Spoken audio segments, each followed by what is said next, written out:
Resort में विवाह नई सामाजिक बीमारी। कुछ समय पहले तक शहर के अंदर मैरिज हॉल में शादियां होने की परंपरा चली, परंतु वह दौर भी अब समाप्ति की ओर है। अब शहर से दूर महंगे रिसोर्ट में शादियां होने लगी हैं। शादी के 2 दिन पूर्व से ही ये रिसोर्ट बुक करा लिए जाते हैं और शादी वाला परिवार वहां शिफ्ट हो जाता है। आगंतुक और मेहमान सीधे वहीं आते हैं और वहीं से विदा हो जाते हैं। जिसके पास 4 पहिया वाहन है वही जा पाएगा, 2 पहिया वाहन वाले नहीं जा पाएंगे। बुलाने वाले भी यही स्टेटस चाहते हैं और वह निमंत्रण भी उसी श्रेणी के अनुसार देता है। 2-3 तरह की श्रेणियां आजकल रखी जाने लगी हैं। किसको सिर्फ लेडीज संगीत में बुलाना है, किसको सिर्फ रिसेप्शन में बुलाना है, किसको कॉकटेल पार्टी में बुलाना है और किस वीआईपी परिवार को इन सभी कार्यक्रमों में बुलाना है। इस निमंत्रण में अपनापन की भावना खत्म हो चुकी है। सिर्फ मतलब के व्यक्तियों को या परिवार को आमंत्रित किया जाता है। महिला संगीत में पूरे परिवार को नाच गाना सिखाने के लिए महंगे कोरियोग्राफर 10-15 दिन ट्रेनिंग देते हैं। मेहंदी लगाने के लिए आर्टिस्ट बुलाए जाने लगे। मेहंदी में सभी को हरी ड्रेस पहनना अनिवार्य है। जो नहीं पहनता उसे हीन भावना से देखा जाता है, लोअर कैटेगरी का मानते हैं। फिर हल्दी की रस्म आती है। इसमें भी सभी को पीला कुर्ता पजामा पहनना अति आवश्यक है। इसमें भी वही समस्या है, जो नहीं पहनता उसकी इज्जत कम होती है।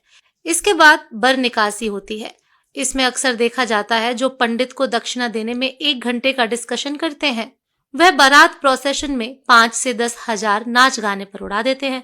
इसके बाद रिसेप्शन स्टार्ट होता है। स्टेज पर वरमाला होती है। पहले लड़की और लड़के वाले मिलकर हंसी मजाक करके वरमाला कराते हैं। आजकल स्टेज पर धुएं की धुनी छोड़ देते हैं।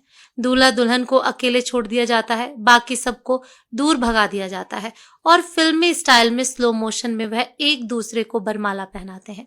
साथ ही नकली आतिशबाजी भी होती है। स्टेज के पास एक स्क्रीन लगा रहता है, उसमें प्री वेडिंग शूट का वीडियो चलती रहती है।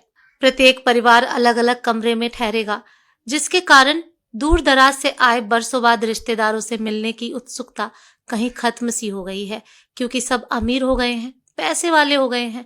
मेल मिलाप और आपसी स्नेह खत्म हो चुका है। रस्म अदायगी पर मोबाइल से बुलाए जाने पर कमरे से बाहर निकलते हैं। सब अपने को एक दूसरे से रईस समझते हैं और यही अमीरियत का दम्भ उनके व्यवहार से भी झलकता है। कहने को तो रिश्तेदारों की शादी में आए हुए होते हैं, परंतु अहंकार उनको यहाँ भी नहीं छोड़ता। वे अपना अधिकांश समय करीबियों से मिलने के बजाय अपने अपने कमरों में ही गुजार देते हैं। हमारी संस्कृति को दूषित करने का बीड़ा ऐसे ही अति संपन्न वर्ग ने अपने कंधों पर उठाए रखा है।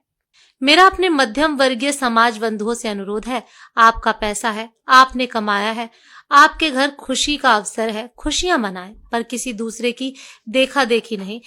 कर्ज लेकर अपने और परिवार के मान सम्मान को खत्म मत करिए। जितनी आप में क्षमता है उसी के अनुसार खर्चा करिए। 4-5 घंटे के रिसेप्शन में लोगों की जीवन भर की पूंजी लग जाती है। दिखावे की इस सामाजिक बीमारी को अब जातीय वर्ग तक ही सीमित रहने दीजिए। अपना दाम्पत्य जीवन सर उठा के स्वाभिमान के साथ शुरू करिए और खुद को अपने परिवार और अपने समाज के लिए सार्थक बनाइए। धन्यवाद।